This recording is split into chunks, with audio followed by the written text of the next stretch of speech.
ચાલો હવે next topic જોઈએ કે એક પાતળા દળ રહિત સળિયાના બંને છેડે લટકાવેલ દળથી બનતા તંત્રના દ્રવ્યમાન કેન્દ્રમાંથી પસાર થતી અક્ષને અનુલક્ષીને જડત્વની ચાક માત્રા શોધીએ આપણે.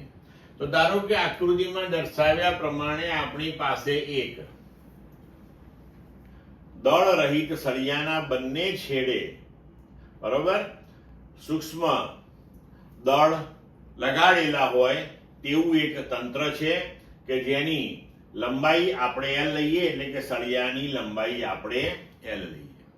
હવે સળિયો દળ રહિત છે અને તેના બંને છેડે આપણે જે સમાન દળના પદાર્થો જોડેલા છે, આ સમગ્ર તંત્રનું કુલ દળ આપણે M લઈએ તો આ બંને દ્રવ્યમાન જે છે એ m/2 થશે.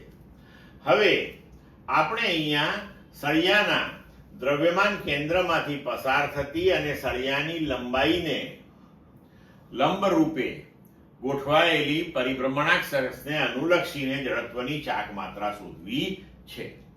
તો આપણે હવે એવું કલ્પી લઈએ કે આ અક્ષને અનુલક્ષીને સળિયો ભ્રમણ કરે છે અથવા તો તંત્ર ભ્રમણ કરે છે.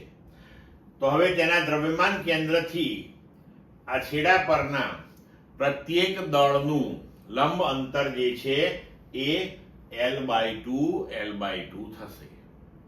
હવે બંને દળ જે છે તેની જડત્વની ચાક માત્રા લઈ અને તેનો સરવાળો કરીએ તો સમગ્ર તંત્રની જડત્વની ચાક માત્રા મળે.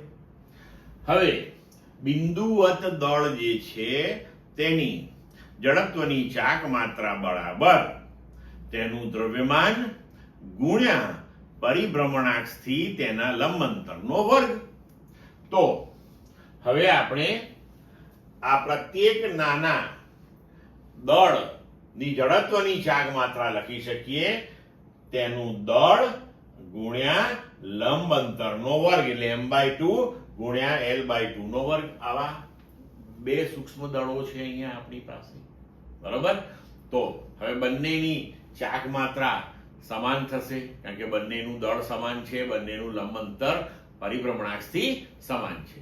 તો તંત્રની કુલ જડત્વની ચાક માત્રા એ બંનેની જડત્વની ચાક માત્રાનો સરવાળો થશે.